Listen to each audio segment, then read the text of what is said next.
The lawyer's letter arrived on a rainy Wednesday, a thin envelope that felt heavier than it should.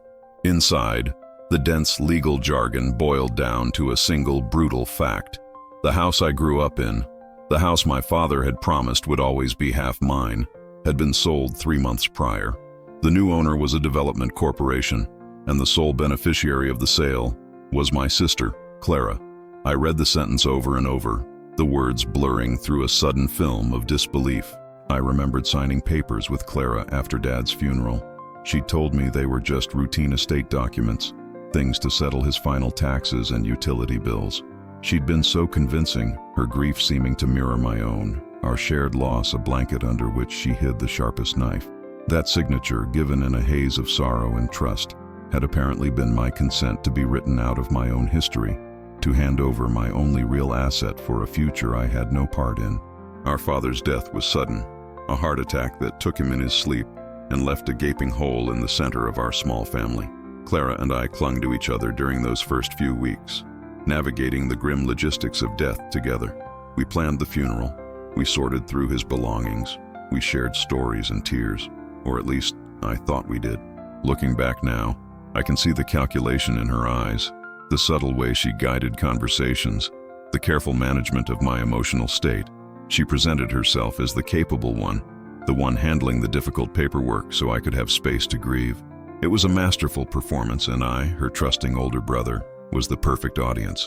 I never suspected for a moment that her efficiency was not an act of love, but the cold execution of a long-planned heist. The day we signed the papers is a blur of sorrow and exhaustion. We were at the kitchen table of our childhood home, the air thick with the smell of my dad's pipe tobacco and fresh coffee. Boxes of his life were stacked against the walls, a testament to all that was lost. Clara laid out a stack of documents, her finger tapping on each signature line. "This one's for the car title transfer," she'd say, her voice soft and reassuring. "This one just closes his old credit account." Standard stuff. I was barely reading, my mind adrift in memories of Dad teaching me to ride a bike on the very driveway visible from the window. When she pushed the final document in front of me, the one she called the homestead tax exemption form, I didn't even skim the text. I just saw the familiar letterhead of the county clerk and signed where she pointed. After the signing, Clara suggested it was best if she handled the filing of the paperwork. She said she was heading downtown anyway and it would save me a trip. She would also, she said, take on the responsibility of maintaining the house for the time being, covering the bills and upkeep until we decided what to do with it. It seemed like a generous offer. I was living in a small apartment across town, and the thought of managing a second property while grieving felt overwhelming. I thanked her, relieved to have the burden lifted. I didn't realize I wasn't just handing her responsibility. I was handing her the keys to my entire inheritance, a gift I had no idea I was giving. The house, she assured me, would remain in the family, a place we could both return to. The first few months after the funeral, I gave Clara her space. She said she was spending weekends at the house, slowly sorting through Dad's workshop, a place filled with his tools and half-finished projects. She sent me pictures of his old woodworking tools, asking if I wanted to keep any of them. It all felt so normal, so collaborative. We spoke on the phone weekly, our conversations carefully curated by her to revolve around our shared grief and mundane daily life. She never mentioned the estate, and I never asked, assuming the legal processes were slow and that she would tell me when there was something to report. The trust between us was absolute, a foundational pillar of my life that I never thought to inspect for cracks. The first hint that something was wrong was subtle. A neighbor from my old street called me, a kind woman who had known us since we were children. She mentioned offhandedly that she had seen a commercial real estate agent taking photos of the house. When I asked Clara about it, she had a ready answer. She said she was just getting an appraisal for insurance purposes, that the old policy was outdated. It made sense. It was a responsible, logical thing to do. Her explanation was so smooth, so plausible, that it immediately quelled my nascent suspicion. I chastised myself for even doubting her. Of course, she was being responsible. That was Clara. Then came the registered letter from a property management company, addressed to the occupants of my apartment. It was a notice of a rent increase, a substantial one that I couldn't afford. My building had been sold, and the new owners were renovating and raising prices across the board. I was given 60 days to sign a new, much more expensive lease or vacate. A wave of panic washed over me. My job was stable but not lucrative. I had been planning to ask Dad for a small loan to help with a down payment on a place of my own, but that was no longer an option. The house, our shared inheritance, suddenly felt more important than ever. It was my only safety net. I called Clara immediately, my voice tight with anxiety, to tell her about the rent increase. I suggested that now might be the time for us to have a serious talk about the house. Maybe we could sell it, I proposed, split the proceeds, and I could use my share for a down payment.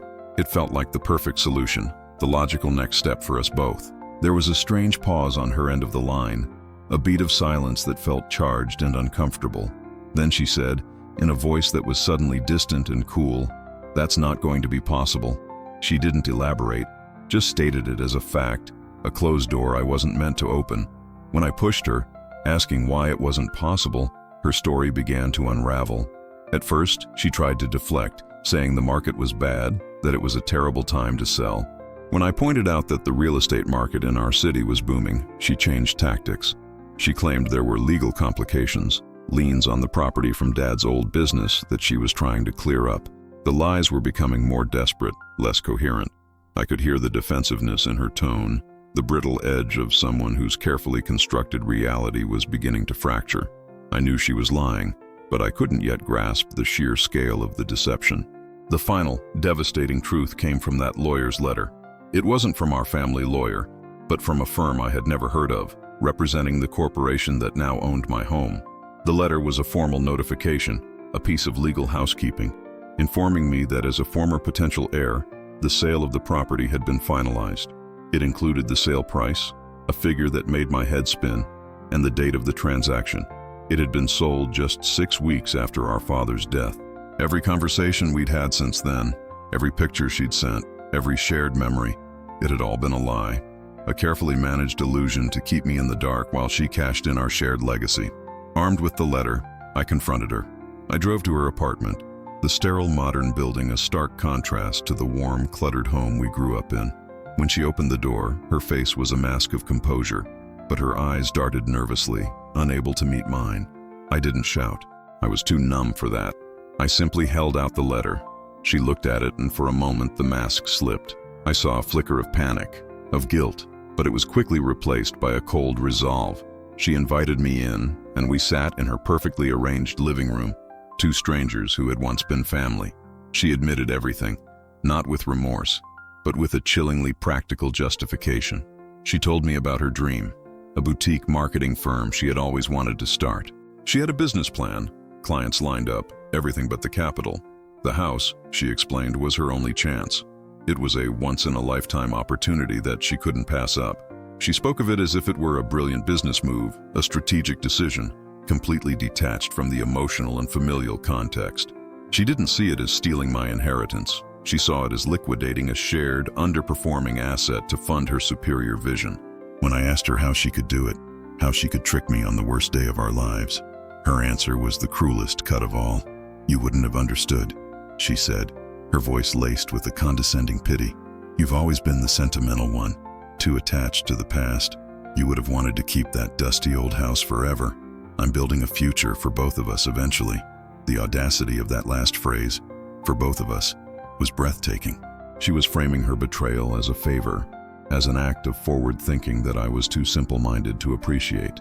She hadn't just stolen from me. She was insulting my intelligence and my grief in the process. She explained the document I had signed. It wasn't a homestead tax exemption.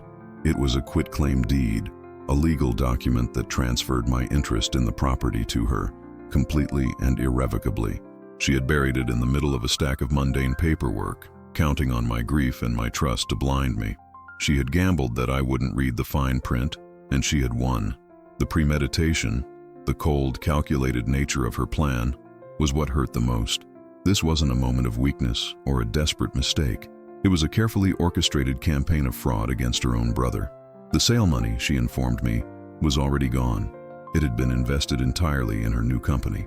She showed me her new office space, photos on her tablet of a trendy loft with exposed brick and expensive furniture. She spoke of her new employees, her growing client list. She was proud, genuinely, beamingly proud of what she had built on the foundation of her lie. There was no apology, There was no offer of restitution.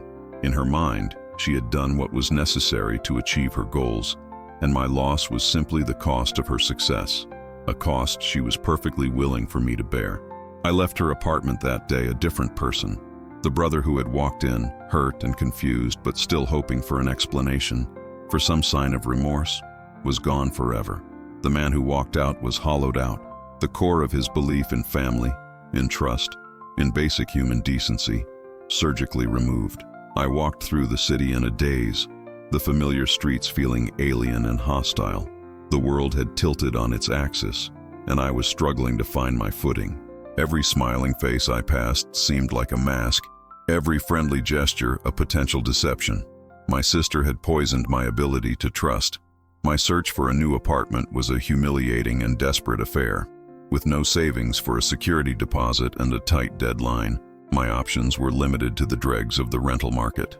I ended up in a tiny, cramped studio in a rundown building on the edge of town. The single window looked out onto a brick wall. The plumbing gurgled at all hours, and the walls were so thin I could hear my neighbors' every argument and television show. It was a constant, oppressive reminder of everything I had lost. Every night, I would lie in bed and picture the spacious, sunlit rooms of my childhood home, and the bitterness would rise in my throat like bile. Meanwhile, Clara's business was a success. She was featured in a local business journal, a glossy photo of her smiling in her new office, the Entrepreneur of the Month. The article detailed her courageous decision to invest her inheritance into her dream. My name was never mentioned. I was the silent, invisible partner whose contribution had been erased from the official story. I was the ghost whose haunting was felt only by me.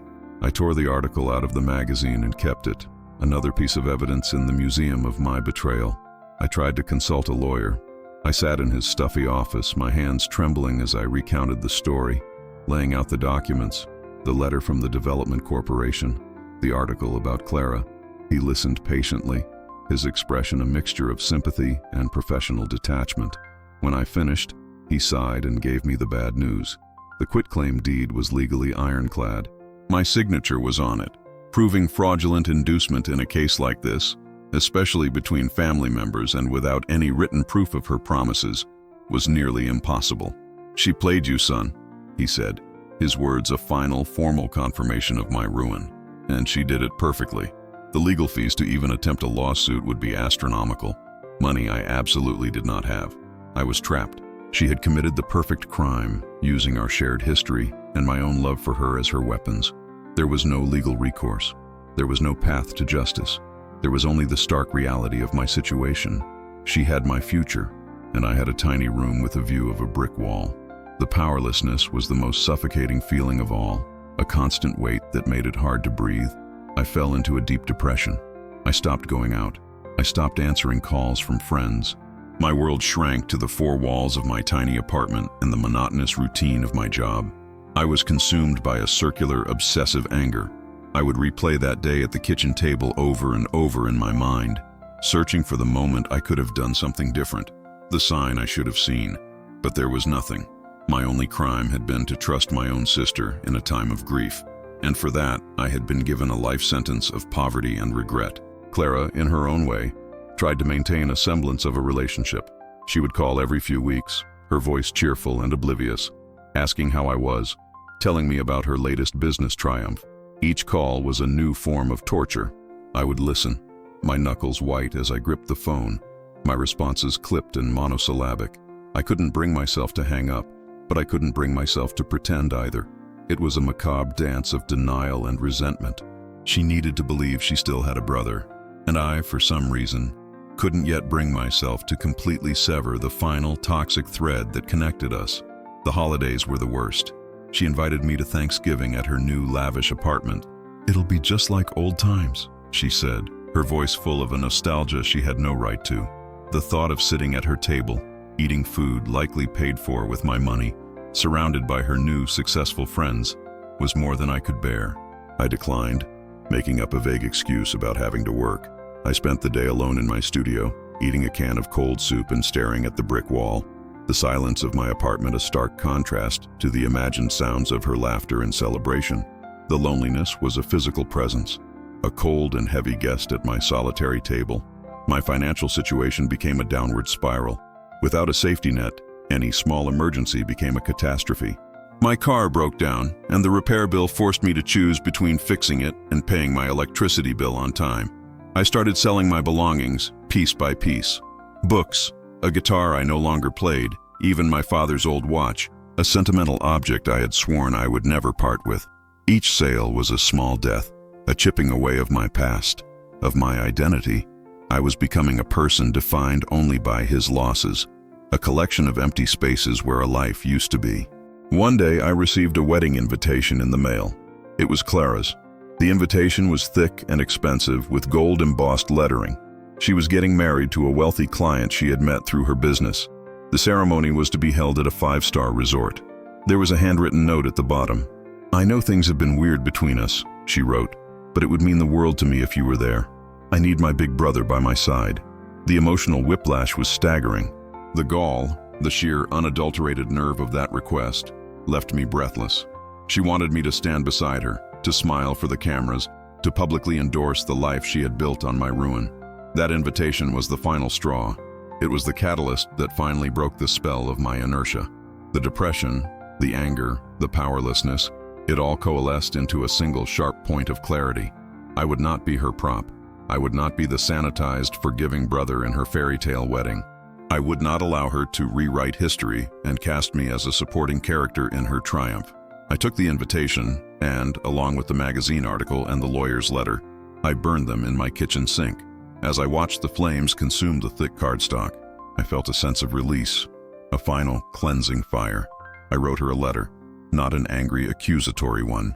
That would have given her the satisfaction of a fight, a drama she could twist and recount to her friends.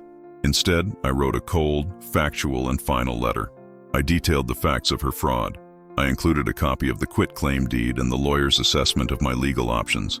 I described, in simple, unadorned terms, the life I was now living as a direct result of her actions. I ended the letter with a single sentence. "You are no longer my sister, and I am no longer your brother. We are strangers. I wish you nothing." I sent it to her office, not her home. A business transaction deserves a business address. I never received a reply. I didn't expect one. The letter wasn't for her. It was for me. It was a formal declaration of my own emancipation. It was me, finally, taking back control of the narrative. I could not get my money back. I could not get my house back, but I could get my dignity back. I could refuse to participate in her lie any longer. By naming her actions for what they were, theft, fraud, betrayal, I stripped them of their power over me. She could have the money, the business, the fancy life. I would have the truth. And in the end, I decided that was a worthy inheritance. The change in me was not instantaneous, but it was real. The weight of my resentment, a burden I hadn't even realized I was carrying, began to lift. I was still poor. I was still living in a tiny room. But I was no longer a victim waiting for an apology that would never come. I was a survivor, starting over. I reconnected with my friends. I started looking for a better job, my motivation no longer clouded by cynicism. I was taking the first, tentative steps toward building a new life, a life that was entirely my own, on my own terms. I had to move again, to an even smaller room after another rent increase. It was a setback, but it didn't feel like a catastrophe anymore. It was just a problem to be solved. I found a second job working nights as a cleaner. The work was exhausting, but the extra income gave me a sliver of breathing room. For the first time in years, I had a small amount of money left over at the end of the month. It was a pittance, but it was mine. I put it in a new savings account, a secret one that no one but me would ever know about. It was my foundation fund, the first brick in a new house that no one could ever steal from me. I sometimes think about the house I grew up in. I wonder what the new owners have done with it, if they tore it down to build something new and sterile, or if they kept the old walls, the ones that held the memories of my childhood. I feel a pang of sadness for the loss of that physical space, for the history it contained. But the house itself is just wood and brick. The memories are mine. The love my father gave me, the lessons he taught me in that workshop. She couldn't sell those. They are a part of me, a foundation that is much stronger than any plot of land. I saw a picture of her wedding online. A friend of a friend had posted it. She looked happy, radiant in a dress that probably cost more than my annual income. Her new husband was smiling by her side. They looked like the perfect couple, the embodiment of success and happiness. I looked at the picture for a long moment, and I felt a strange sense of peace. There was no anger. There was no jealousy. There was just a quiet acceptance. That was her life, her story, and it had nothing to do with me anymore. I closed the browser and went back to my own life, my own story. My life is not a glossy magazine feature. It's a quiet, unglamorous story of hard work and slow progress. I am learning to find value not in possessions but in resilience. I am learning that trust is a precious and fragile thing, to be given carefully and earned over time. I am learning that family is not about blood. It's about the people who show up for you when you are at your lowest, the people who offer you a couch, a meal, a listening ear, without asking for anything in return. My new family is small, but it is real. I am writing this on a forum because I needed to tell someone the whole story, from beginning to end. I needed to put it out there, to give it a life outside of my own head. It's a cautionary tale, I suppose. A story about the darkness that can hide behind a familiar smile. A story about how grief can make you vulnerable, and how some people are all too willing to exploit that vulnerability for their own gain. If my story can make one person pause, one person read the fine print before they sign, then perhaps my loss has served some small purpose beyond my own education. I don't know if I will ever be successful in the way my sister is. I probably won't ever own a business or live in a fancy apartment, but I am slowly building something much more valuable. I am building a life of integrity, a life where I can look myself in the mirror and be proud of the person I see. A person who has been broken but is putting himself back together piece by piece. A person who has learned that the only inheritance that truly matters is the one you build for yourself, with your own two hands, and that is a fortune she will never have. The process of healing is slow and non-linear. There are good days where the past feels distant and the future feels possible, and there are bad days where the weight of the betrayal feels as heavy as it did on day one. On those days, I have to remind myself of how far I've come. I have to look at my small, clean room, at the savings account with its meager but growing balance, and recognize these things for what they are: victories. They are monuments to my own survival, my own refusal to be erased. I am learning to forgive, but not in the way she would want. I am not forgiving her for her sake. I am doing it for mine. I am forgiving myself for being too trusting. I am forgiving the universe for its inherent unfairness. I am letting go of the anger, not because she deserves it, but because I deserve to be free from its weight. The anger was a fuel that got me through the darkest times, but it is a toxic fuel and I can't run on it forever. It's time to find a cleaner source of energy. Hope, perhaps. A cautious, guarded hope, but hope nonetheless. My relationship with the past is changing. For a long time, looking back was painful, a journey through a landscape of loss. But now, I am starting to reclaim the good memories. I can think about my father, about the years we had in that house, without the immediate association of Clara's betrayal. I am learning to separate the two. The love was real. The memories are real. Her actions cannot taint that, unless I allow them to. I am choosing not to. I am choosing to keep the good and discard the rest, like a prospector panning for gold in a muddy river. I'm starting a class next month. A night class at a community college, in accounting. It's what I used to do before my life was derailed. It feels good to be heading back in that direction, to be picking up the threads of my old ambitions. It's a small step, but it feels like a significant one. It's an act of defiance. It's me telling the world and myself that she did not break me. She delayed me, she damaged me, but she did not break my spirit. And that spirit, though battered and bruised, is still very much alive. So, this is where I am now. A man in a small room, with a second job and a night class, slowly, painstakingly rebuilding a life from scratch. It is not the life I would have chosen, but it is the life I have, and I am learning to find a quiet dignity in it.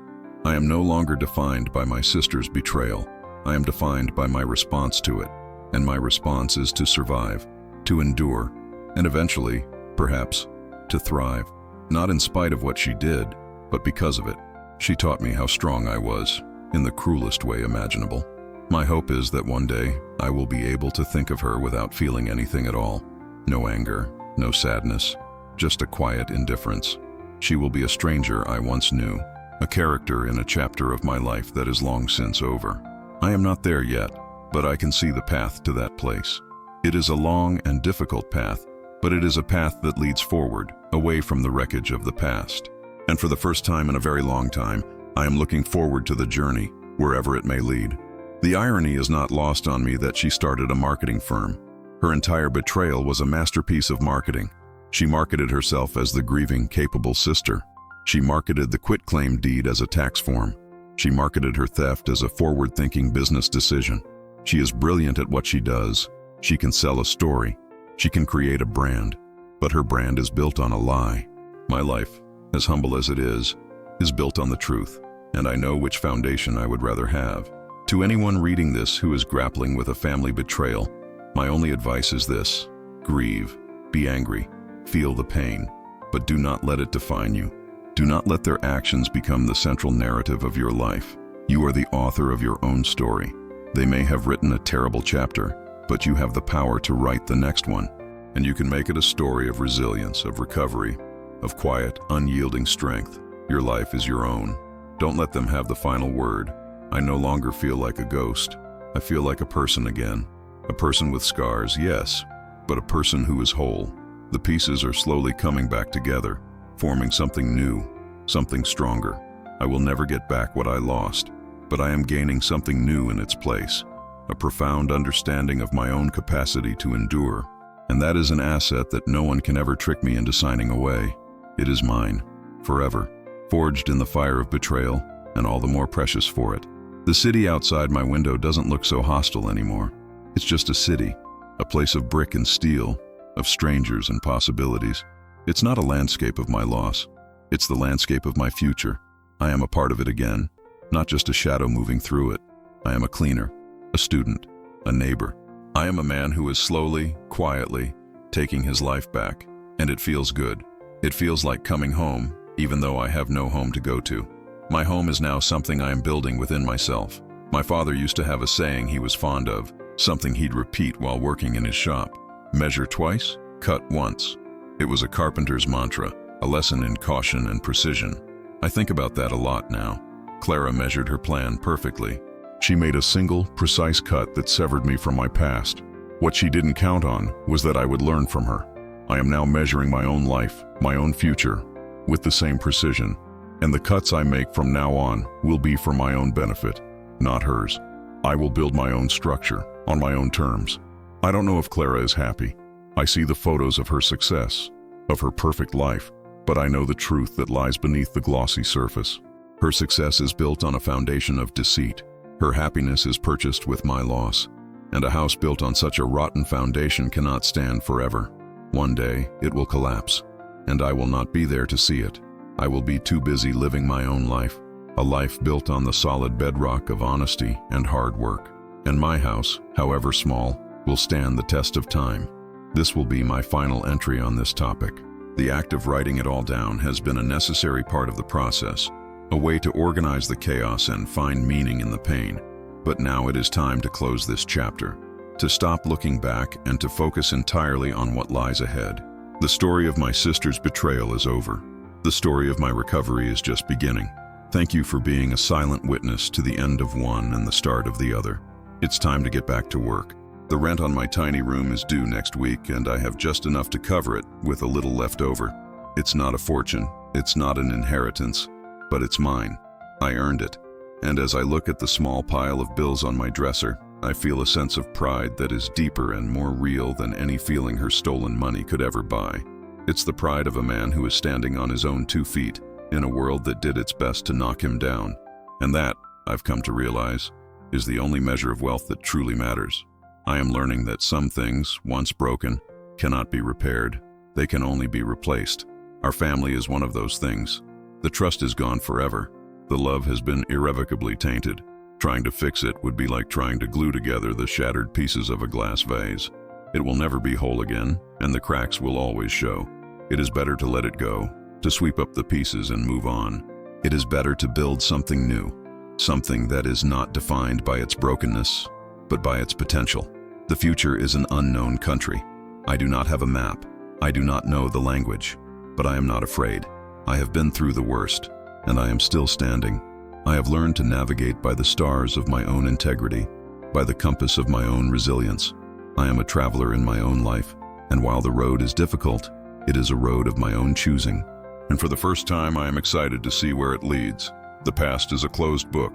The future is an open page, and I am ready to write.